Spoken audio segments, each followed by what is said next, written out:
100,000 on a beat.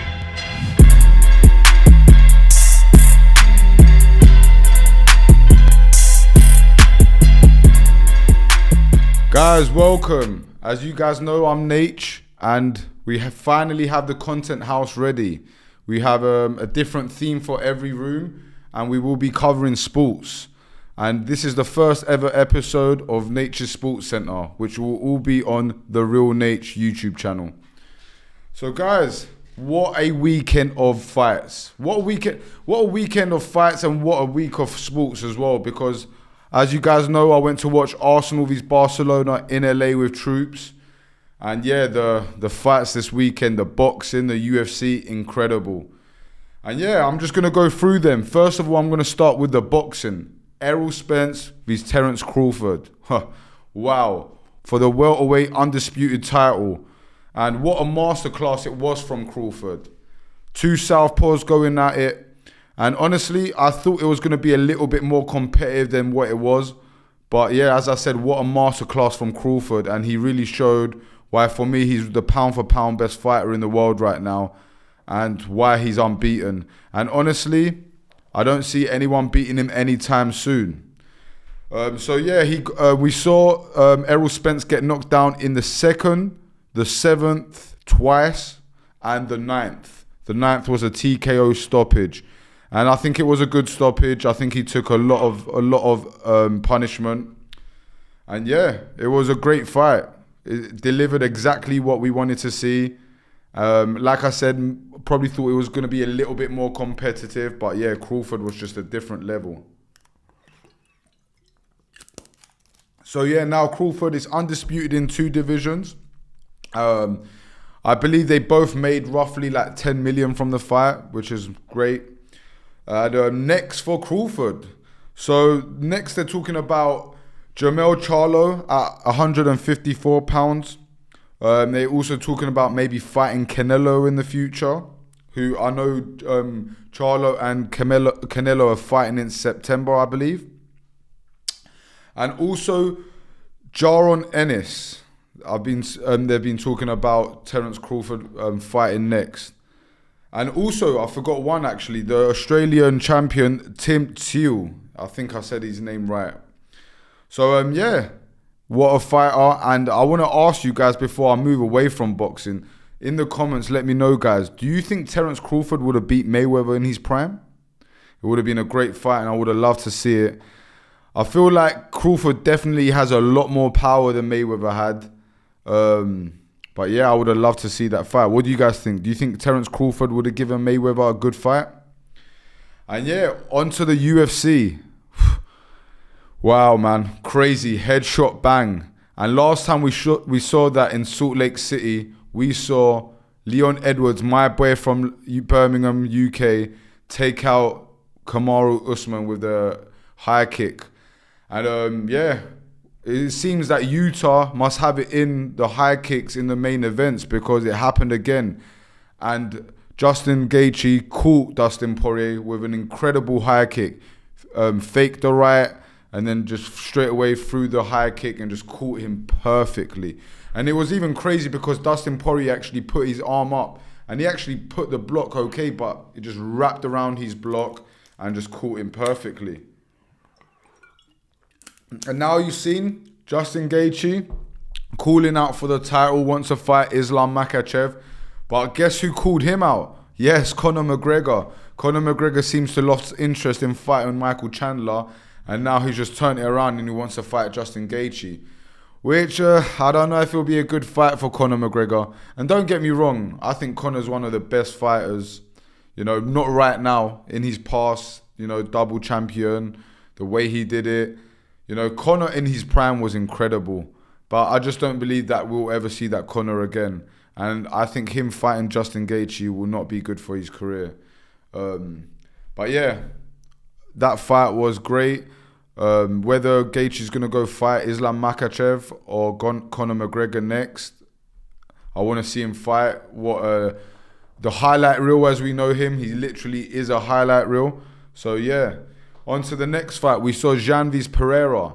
So, to me, honestly, that fight didn't deliver the expectations. I thought either that Jan would either basically wrestle him and dominate him like that and maybe get a submission, or I thought Pereira and Jan could have knocked each other out potentially. But it was it was pretty boring. I think the judges got the wrong result on this one as well, and the wrong decision. Don't get me wrong, it was a close fight, but I think Jan just about got the win. However, Pereira got the win, and now we're just waiting to see if Jiří Procházka is going to be back for him in time to fight Pereira. Otherwise, I don't know who Pereira can potentially fight in that division. So, as we know, Jamahal Hill was the champion last, gave it up because of his injury to his ankle. And before that, it was Jiří, gave it up because of his injuries to his shoulder. Both terrible injuries. So, the light heavyweight division, the 205 division right now is at a hold. But I do see a great future for it. A lot of up-and-coming guys as well. You still got Ankalaev in the division. Paul Craig got a win a couple weeks ago. Would love to. Actually, he got a win. Actually, he dropped down, Paul Craig. Yeah, he dropped down to middleweight. But I see greatness in the light heavyweight division, especially as soon as Jamahal Hill and Jiří Procházka come back. Luis Vs de Lima. Derek Lewis. Yeah, I just wanted to swear there because that was epic. Came out like a dog from the get-go with the flying knee. I've never ever seen a heavyweight throw a flying knee like that, a switch knee as well. Caught him perfectly, rained down the punches, and ended it very quick. Derek Lewis looked incredible. As you guys saw, he's got a six-pack now. He's staying off the Popeyes chicken and the sodas. So that's great to see. And even though Derek Lewis is 40 years old, I honestly, if he can stay on his diet, his nutrition, train hard, he's a problem. Derek Lewis can always pull off an upset. I'm telling you that. And I'm sure you guys have seen it enough times. So I'd be very excited to see him with another run for the title. And a comeback because he is coming off 2 losses as well. Both of them to the Russians. And next, Ferguson vs Bobby Green. So it started off positive for Tony Ferguson. He got the knockdown in round 1. However, Bobby Green was just, too technical, too savvy in the cage, and just too quick for him. Beat him up with the striking, but ultimately got the finish with the submission. What a submission with the arm triangle. And I don't know with Tony, Tony was fighting well in round 1, but then obviously as the more he got peppered up, and as soon as he got it went to the ground, it was just like he didn't really fight the arm triangle quick enough or strong enough, and he kind of just laid there for a couple seconds. It was too late after that. He was trying to kick himself out, ended up kicking the ref by accident, which was funny. But Tony, what I want to see for Tony now, Tony is a legend. And I feel bad that Tony never held a title because I do truly see Tony as a champion. And I do believe even though he never held a title, and even though I never held a title at 155 or at any division, I think that it's time for him to retire. And I would like to see him go out with a bang. I don't think we should even give him someone in the lightweight division that's, up and coming, one of these beasts and animals. We should just give Tony Ferguson a nice retirement fight. I don't know, someone at 155 or even potentially 170 if he wants to fight that division. Just like we did for Cerrone, just like we did for Robbie Lawler. I want to see him go out with at least a chance to win, And Bobby Green, maybe, I don't know who's next for Bobby Green. Obviously, I know Bobby Green came off a couple losses before the Ferguson fight as well. But I would like to see him go up the ranks because Bobby Green for me is really a technical fighter.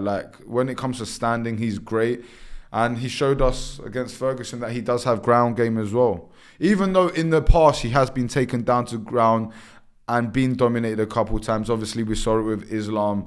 He got literally mauled that fight. But, you know, Islam's Islam at the end of the day. And yeah, the last fight I'm going to talk about in the UFC, which we're only going to cover the main card, was Chiesa vs Holland, Kevin Holland. What a fight from Kevin Holland, what a performance. Looked great in there, peppering up Chiesa while they were standing. And then as soon as Chiesa went for the takedown, you know, Kevin Holland sprawled and straight on the DAS, and what a beautiful finish it was. And it's crazy actually, because Chiesa, that's his weakness, the DAS choke. So yeah, great performance by Kevin Holland. And I see Kevin Holland talking about he wants to move back up to 185, but I don't know. I think he's doing well at welterweight. I don't know why he should move. You know, I know he is a big welterweight, and if he is really struggling to make that weight, then yeah, I guess he will have to move. But yeah, he's looking great at welterweight, and to have that length and to have that the length and the reach in that division is definitely a dangerous tool for him. And yeah, lastly, we're going to talk about Arsenal vs Barcelona. First of all, I want to say the SoFi Stadium is absolutely beautiful. It was my first time going there. I believe the Rams play there. The only stadium I've actually been to in LA is the LAFC Stadium, which I think, if I'm not mistaken, is called the Bank of America Stadium. I haven't even been to the LA Galaxy Stadium, but now I've done the SoFi Stadium, and I don't think I'm going to see a better stadium in LA than the SoFi Stadium. It was absolutely beautiful. It kind of reminded me of like the Emirates a little bit, and filled up with Arsenal fans. I truly felt like I was in North London. And what an experience it was to watch my team play against Barcelona in LA. We played great. We started off slow. We went down twice, you know. Defensively, I don't think we had the greatest game defensively, but I'd rather get those defensive performance out of our system from friendlies. I felt like the worst performance in our team was probably Ben White, even though I rate Ben White very highly. I think he's a great right back, but yeah, he got peppered up that game, you know. Yeah, it was a great game. The team looked strong. Would love to have seen Declan Rice play, but it is what it is. I got to, you know, say, come on, Dex. I was literally sitting right behind Dex, which was cool. And what a masterclass from Trossard. Trossard played incredible. And I'm sure he's going to break through the Belgium team as well. And yeah, it was literally, for me, a 10 out of 10 performance from him, you know. He scored 2 great finishes. One of them was the first time in the box as it came to him, low cross, straight into the corner. And the other goal, he was against the defender, put it on his left foot, struck it through the defender's legs and straight into the bottom corner. I believe we dominated the game apart from possession. I believe Barcelona had near enough double the amount of passes, and they had quite a bit more possession than us, but we still dominated the game. We had a lot more chances than them. And even though they had the possession, I don't believe they had the possession in any threatening parts of the field. So, yeah, it was great. Havertz, you know, Troops wasn't sure about Havertz on Troops' interview. If you guys go check it out, I said I did believe he was going to be a good signing. And the next day we went and watched him, and, you know, he played really well. I believe he was... No, I reckon Trossard was probably one man of the match, but, you know, Havertz did play great, and he also got that goal as well, which was, you know, it was an easy tapping, but it was a good response. And yeah, that's it, guys. This is me covering the weekend, and I'll be back next week. We'll be talking more about basketball, UFC, and soccer. Have a great one, guys. Take care. Bye-bye.